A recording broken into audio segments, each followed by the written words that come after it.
നമസ്കാരം.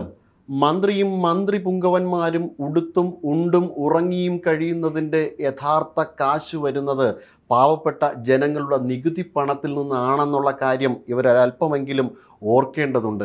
അത്തരത്തിലുള്ള ഒരു സംഭവമാണ് ഇപ്പോൾ പങ്കുവയ്ക്കാനുള്ളത്. സംഭവം നടക്കുന്നത് തൊടുപുഴ ജില്ലാ ആശുപത്രിയിലായിരുന്നു. ആരോഗ്യവകുപ്പ് മന്ത്രിയായിട്ടുള്ള കെ മുരളീധരൻ ഒരു സ്വകാര്യ ചടങ്ങിൽ പങ്കെടുത്തതിന് ശേഷം അദ്ദേഹം ചെന്നെത്തിയത് തൊടുപുഴ ജില്ലാ ആശുപത്രിയിൽ. ഉടനെ തന്നെ അവിടുത്തെ ഡോക്ടർമാർ, അതും സാധാരണക്കാരായിട്ടുള്ള ജനങ്ങളെ പരിപാലിക്കേണ്ട ഡോക്ടർമാർ, നേരെ മന്ത്രിയുടെ അടുത്തേക്ക് കുതിച്ചെത്തി മന്ത്രിയുടെ അടുത്ത് വട്ടം കൂടി നിന്നു.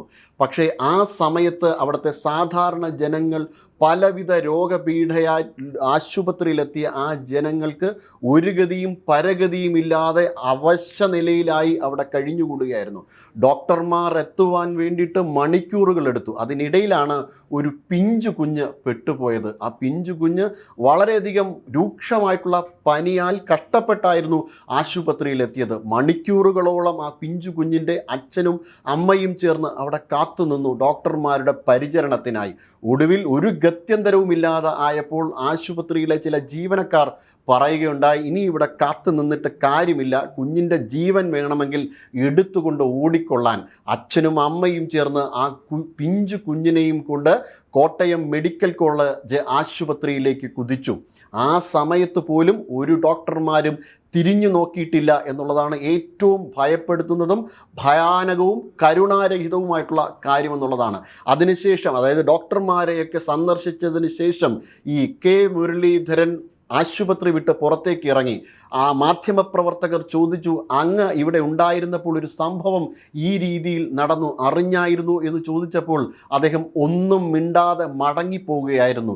ജനാധിപത്യപരമായി തിരഞ്ഞെടുത്ത ഒരു മന്ത്രിയാണ് ഈ രീതിയിൽ ഒരു ഉത്തരവാദിത്വ ബോധവുമില്ലാതെ പ്രതികരിച്ചത് എന്നതാണ്. ഡോക്ടർമാരുടെ കടമ സാധാരണ ജനങ്ങളെ ശുശ്രൂഷിക്കുകയാണ്, അവരെ പരിപാലിക്കുകയാണ്, അവർക്ക് ആ അസുഖങ്ങൾ വരുമ്പോഴത്തേക്കും അവരെ സംരക്ഷിച്ചു നിർത്തുകയാണ്, അവരെ മരണത്തിൽ നിന്ന് സംരക്ഷിക്കുകയാണ്. ഇതൊന്നും അറിയാതെയാണോ ഈ ഡോക്ടർമാരെല്ലാം ബിരുദവും ബിരുദാനന്തര ബിരുദവും എടുത്തുകൊണ്ട് ഈ ആശുപത്രിയിൽ തങ്ങിപ്പാർക്കുന്നത് എന്നുള്ളതാണ് സാധാരണ ജനത്തിന് നിങ്ങളോട് ചോദിക്കാനുള്ള ചോദ്യം. മന്ത്രി അതേപോലെ തന്നെ ജനാധിപത്യപരമായി തിരഞ്ഞെടുത്ത ഒരു ജനപ്രതിനിധിയാണ്. ഒട്ടും പക്ഷപാതിത്വപരമില്ലാതെ ജനങ്ങളെ സംരക്ഷിക്കാമെന്ന് ഉറപ്പ് നൽകി സത്യപ്രതിജ്ഞ ചെയ്ത മന്ത്രിയാണ് ഈ രീതിയിൽ ജനങ്ങളോട് പെരുമാറിയത് എന്നുള്ളതാണ് അത്യധികം ദുഃഖകരമായിട്ടുള്ള ഒരു കാര്യം. ഇതും കൊണ്ട് തീർന്നില്ല. കഴിഞ്ഞ 10 വർഷക്കാലം ഒരു സർക്കാർ ഇവിടെ പ്രവർത്തിച്ചിരുന്നു.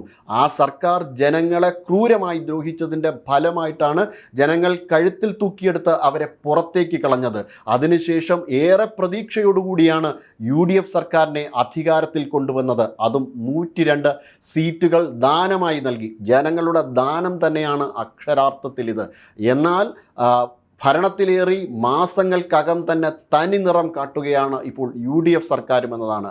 ഈ കടലോര ഗ്രാമങ്ങളിൽ പ്രളയത്താൽ ബുദ്ധിമുട്ടുമ്പോൾ, അവിടുത്തെ ജനത കണ്ണീരൊഴുക്കുമ്പോൾ, അച്ഛനെ കാണാൻ പറ്റാതെ മക്കൾ കരയുമ്പോൾ, സഹോദരനെ കാണാൻ പറ്റാതെ മകനെ കാണാൻ പറ്റാതെയൊക്കെ അവർ അലമുറയിട്ട് കരയുമ്പോൾ, ഈ മന്ത്രി പുങ്കവൻ, അതായത് VD സതീശൻ ഹെലികോപ്റ്ററും എടുത്ത് എറണാകുളത്തേക്ക് പറന്നു. അതിനൊരല്പം സമയമുണ്ടെങ്കിൽ സെക്രട്ടേറിയറ്റിൽ നിന്ന് വിളിപ്പാട് അകലെ മാത്രമുള്ള കടലോര ഗ്രാമങ്ങളിലേക്ക് പോയി ഒരല്പം കണ്ണീരൊപ്പാൻ വേണ്ടിയിട്ട് അദ്ദേഹത്തിന് കഴിയുമായിരുന്നു. ആ കടലിൻ്റെ മക്കളെ കാണുവാൻ വേണ്ടിയിട്ട് മുഖ്യമന്ത്രി തയ്യാറായില്ല എന്നുള്ളതാണ്. ആ ജനത കാരണമാണ് 2018 പ്രളയത്തിൽ പലരും ജീവിച്ചിരിക്കുന്നത് എന്നുള്ള കാര്യം മന്ത്രി മറന്നു എന്നുള്ളതാണ് മറ്റൊരു വസ്തുത. ഇതെല്ലാം തിരിച്ചറിയാതെ ഇവിടെ വീണ്ടും വലിയ അതും എയർ കണ്ടീഷൻ കാറുകളിൽ കറങ്ങി നടക്കുമ്പോൾ സാധാരണ ജനതയുടെ ദുഃഖം നിങ്ങൾ തിരിച്ചറിയാതെ പോയാൽ, നിങ്ങളും ഇടതുപക്ഷ മന്ത്രിമാരെ പോലെ കാണിച്ചാൽ ജനതയ്ക്ക് നിങ്ങളോടും പ്രതികരിക്കേണ്ടി വരും.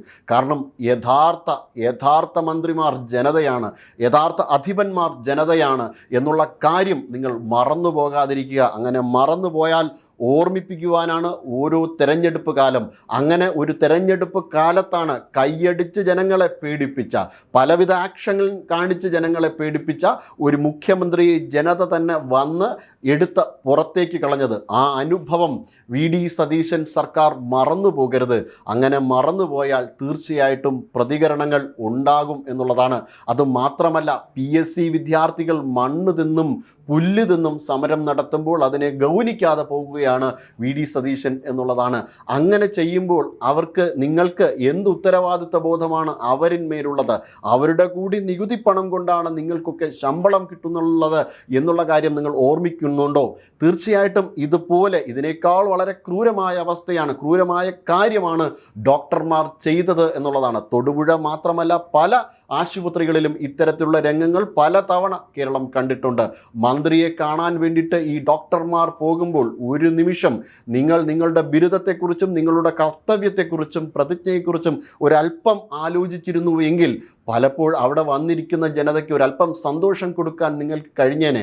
മറ്റ് സർക്കാർ സ്ഥാപനങ്ങളിലെ ജീവനക്കാരെ പോലെയല്ല ഡോക്ടർമാർ സംരക്ഷകരാണ്, സാധാരണ ജനതയുടെ സംരക്ഷകരാണ്. ഇനി ഡോക്ടർമാർ ഇത് ശീലിച്ചില്ല എങ്കിൽ, അല്ലെങ്കിൽ അങ്ങനെ ചെയ്തില്ല എങ്കിൽ അവരെ ചൂണ്ടിക്കാണിക്കേണ്ടത് മന്ത്രിയാണ്, ആരോഗ്യ വകുപ്പ് മന്ത്രിയാണ്. കാരണം ജനങ്ങളോട് ഏറ്റവും അധികം അക്കൗണ്ടബിലിറ്റി ഉള്ളത് മന്ത്രിക്കാണ്. തീർച്ചയായിട്ടും അദ്ദേഹം അത് ചൂണ്ടിക്കാണിക്കേണ്ട ഒന്ന് തന്നെയായിരുന്നു. അവിടുത്തെ ഡോക്ടർമാരോട് നിങ്ങൾ പോകൂ, എനിക്കൊപ്പം വട്ടം കൂടി നിൽക്കുവാനല്ല നിങ്ങൾ ആഗ്രഹിക്കേണ്ടത്, മറിച്ച് നിങ്ങളെ കാത്തിരിക്കുന്ന രോഗികൾക്ക് വേണ്ടിയിട്ട് എന്തെങ്കിലും തരത്തിലുള്ള ശുശ്രൂഷകൾ കൊടുക്കുവാനാണ്, അവർക്ക് മരുന്ന് കൊടുക്കുവാനാണ്. എന്നെ കാത്തു നിൽക്കുന്നതോ അല്ലെങ്കിൽ എനിക്ക് വട്ടം കൂടി നിൽക്കുന്നതോ കാരണം ഒരു കാരണവശാലും അവർക്ക് മറ്റ് പ്രശ്നങ്ങളൊന്നും ഉണ്ടാകരുത്. നമ്മൾ ജീവിക്കുന്നതും അല്ലെങ്കിൽ നമ്മൾ ഭരിക്കുന്നതും നമ്മൾ ഭരണം നടത്തുന്നതും നമ്മുടെ ഉത്തരവാദിത്തങ്ങൾ രേഖപ്പെടുത്തുന്നതും ആ ജനതയുടെ സംരക്ഷണത്തിന് വേണ്ടിയാണ് എന്ന് ഓർമ്മപ്പെടുത്തേണ്ട മന്ത്രി ഒന്നും മിണ്ടാതെ മാധ്യമപ്രവർത്തകർക്ക് മുന്നിലൂടെ കടന്നു പോകുകയായിരുന്നു എന്നുള്ളതാണ്. അദ്ദേഹം ഇപ്പോൾ ചെയ്തത് അത്യധികം മോശമായിട്ടുള്ള ഒരു കാര്യം തന്നെയാണ്. അത്തരത്തിൽ ഓരോ മന്ത്രിമാരും, UDFിലെ ഓരോ മന്ത്രിമാരും കെടുകാര്യസ്ഥതയുടെ ആൾരൂപങ്ങളായി മാറുകയാണ്. ആഭ്യന്തര വകുപ്പ് മന്ത്രിയുടെ നേതൃത്വത്തിലുള്ള പോലീസ് പട അർജുൻ ആയങ്കിക്ക് പിന്നാലെ പാഞ്ഞപ്പോൾ അദ്ദേഹം മറന്നുപോയ ഒരു കാര്യമുണ്ട്. അപ്പുറത്ത് പ്രളയം നടക്കുകയാണ്, അവിടേക്ക് പോകണം, അദ്ദേഹത്തിൻ്റെ ഉത്തരവാദിത്തങ്ങൾ പൂർത്തീകരിക്കണം എന്നുള്ളത്. ഇതൊന്നും കണക്കാക്കുവാനോ കാണുവാനോ UDFിന് ഇപ്പോൾ സമയമില്ല എങ്കിൽ തീർച്ചയായും നിങ്ങളും ഒരു ബാക്കിയാണ്, തുടർച്ചയാണ്. തിരുത്തിയില്ലെങ്കിൽ ജനങ്ങളും പഴയ രീതിയിൽ തന്നെ തുടരും. നിങ്ങളോട് എങ്ങനെയാണോ ഇടതുപക്ഷത്തിലെ മന്ത്രിമാർക്കും ജനപ്രതിനിധികൾക്കും നേരെ കാണിച്ചത്, അതേ വോട്ട് കൊണ്ട് അവർ കണക്ക് പറയുന്ന ഒരു ദിവസം വരിക തന്നെ ചെയ്യും.